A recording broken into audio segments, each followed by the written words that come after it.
Ayan po mga kapatid, at narito naman po ako at muling magbabalik upang magpasalamat sa aking mga pasyente, sa aking mga client na nagpaabot sa akin at nagbigay ng kunting tulong. Ayan. At unang-una sa lahat at iisa-isahin ko, yan, yung mga taong nagpaabot sa akin ng tulong. Ayan. Unang-una ako po ay nagpapasalamat kay Sir. Ayan. Hindi na natin ipapangalanan sa OFW siya from Australia. Yan. Siya po ay ipinaabot niya sa akin yung kanyang blessing na isang sakong bigas at saka grocery. Ayan po sir, maraming salamat po sa ibinigay mong blessing sa akin. Ayan, naway ang Panginoon na po ang bahalang magbalik sa inyo ng mga blessing na ibinigay niyo sa akin. Ayan. At ang pangalawa po na ako po rin nagpapasalamat sa isang pasyente ko from California.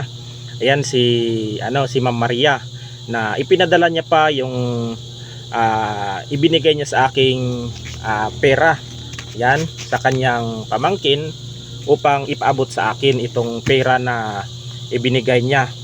Yan po yung yan po yung binigay niya sa akin ni Ma'am Maria from yung OFW from California. Ibinigay niya sa akin itong pera, yan, bilang tulong. Yan, tulong niya ito sa akin. Yan. At ako po yung nagpapasalamat sa iyo ma'am, at gagamitin ko ito sa pag ang ko ngayon, gagamitin ko ang pera na ito upang makapag renew ng non-proof na license sa LTO. Yan, gagamitin ko ito. Itong 10,000 na yung ipinagkaloob sa akin Ma'am Maria from